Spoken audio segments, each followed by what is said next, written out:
નમસ્કાર મારા વાલા ખેડૂત મિત્રો, સ્વાગત છે ફરી એકવાર મારી યુટ્યુબ ચેનલ હાલાના ધબકારાની અંદર। ખેડૂત મિત્રો, પહેલાં તો મારા વાલા ખેડૂત મિત્રોને મારા રામ રામ અને જય સિદ્ધનાથ। ખેડૂત ભાઈઓ, આજે આપણે ખાસ ચર્ચા કરવાના છીએ કે કૃષિ મંત્રી રાઘવજીભાઈ પટેલ એટલે કે ગુજરાત રાજ્ય દ્વારા મિત્રો આપણે જે ટેકાના ભાવની જે જાહેરાત જે કરવામાં આવી છે તેની જે તારીખ છે તે નજીક આવી ગઈ છે અને તે તારીખ શું છે મિત્રો તેના વિશે ખાસ ચર્ચા કરીશું। અને મિત્રો, મગફળી, અડદ, કપાસના જે 20 કિલોના પ્રતિમણના જે ભાવ છે તે ખરેખર શું રહેશે અને રજીસ્ટ્રેશનની તારીખ એકદમ નજીક આવી ગઈ છે અને તે તારીખ જે મિત્રો જાહેર થઈ ગઈ છે। ખેડૂત ભાઈઓ, વિડીયોની શરૂઆત કરતાં પહેલાં આપણી ચેનલની અંદર તમે નવા હો અને હજી સુધી આપણી ચેનલ સબસ્ક્રાઈબ ન કરી હોય તો ખાસ સબસ્ક્રાઈબ કરી નાખજો અને આપણા વાલા ખેડૂત મિત્રોને મિત્રો વિડીયોને લાઇક આપીને ખાસ શેર કરી નાખજો। ખેડૂત ભાઈ, હું પણ એક ખેડૂતનો દીકરો છું અને મિત્રો ખેડૂતોને બે પૈસાનો ક્યાંક ને ક્યાંક ફાયદો થાય તે અમારી ચેનલ હંમેશા ધ્યેય રહેલો છે।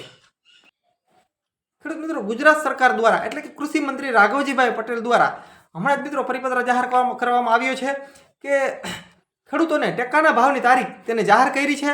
તો ખરેખર તે ટેકાના ભાવની જે તારીખ છે તે ખરેખર કઈ છે તો ખેડૂત ભાઈ 1 સપ્ટેમ્બરથી લઈ અને 15 સપ્ટેમ્બરની વચ્ચે ખેડૂતોએ આનું જે ટેકાના ભાવની જે છે તે રજીસ્ટ્રેશન કરવાનું રહેશે 1 તારીખથી લઈ અને 15 સપ્ટેમ્બર સુધી। 1 સપ્ટેમ્બરથી 15 સપ્ટેમ્બર ખરેખર આમ જોઈએ તો સમય થોડોક ટૂંકો છે।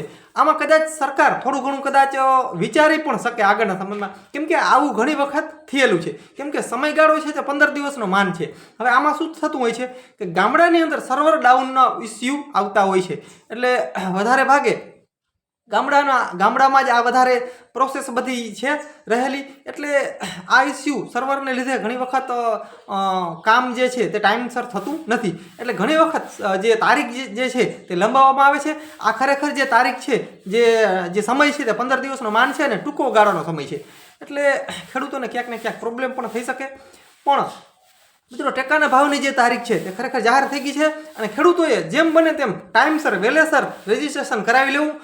ગયા વર્ષે મિત્રો ઘણા બધા ખેડૂતોએ રજીસ્ટ્રેશન નહોતું કર્યું અને ઘણા ખેડૂતો રહી ગયા હતા, એટલે આ વર્ષે એવું ન થાય તે માટે મિત્રો આપણે ખાસ વિડીયોના માધ્યમથી ખેડૂતો સુધી મિત્રો માહિતી પુગાડવાનો પ્રયત્ન કરીશું। હવે મિત્રો, ટેકાના ભાવની જો આપણે જાહેરાત કરીએ તો તેની અંદર કયા કયા પાક આવરી લેવામાં આવ્યા છે તો મિત્રો અત્યારે મગફળી છે, અડદ છે, મગ છે અને સોયાબીન, આ 4 પાકોની મિત્રો આપણે રજીસ્ટ્રેશન અત્યારે કરી શકીશું। એટલે આ જે તારીખ છે 1 સપ્ટેમ્બરથી 15 સપ્ટેમ્બરની વચ્ચે આપણે આ જે 4 પાક છે તેનું રજીસ્ટ્રેશન આપણે કરી શકશું। હવે મિત્રો, મગફળીના જો ટેકાના ભાવની જો વાત કરીએ તો 1452 રૂપિયા મગફળીના ટેકાના ભાવ છે। ત્યારબાદ મિત્રો મગની વાત કરીએ 1753 રૂપિયા મગની છે। સોયાબીન છે મિત્રો 1065 રૂપિયા અને ત્યારબાદ મિત્રો અડદની જો વાત કરીએ તો 1560 છે।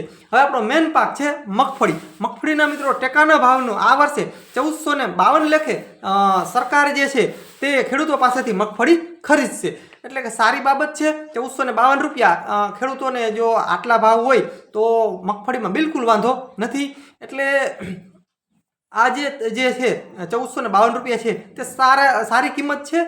અને આ મિત્રો 20 કિલોના મણ લેખે મણનો જે છે તે 20 કિલોનો રહેશે, તો તેની ખાસ નોંધ લેવી।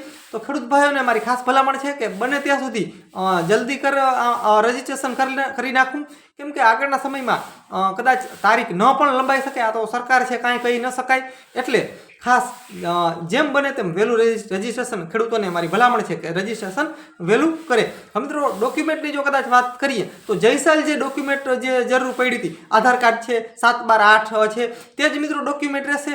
કોઈ મિત્રો નવો પરિપત્ર જાહેર થયો નથી કે અલગથી કે કોઈ નવા ડોક્યુમેન્ટની એક મિત્રો મેસેજમાં આગળ વાયરલ થઈ રહ્યા હતા કે અલગથી રજીસ્ટ્રેશન માટે અલગ બીજું કંઈ જોશે, પણ હજી સુધી કોઈ એવી ખાસ કોઈ માહિતી મળી નથી અમારી સુધી કે અલગથી બીજા કોઈ કાગળિયા જોઈ, પણ જે જઈ સાલ જે જોઈ તે તો મિત્રો જોશે જ, અન્ય કદાચ જોઈએ તો ખબર પડશે આગળના સમયમાં।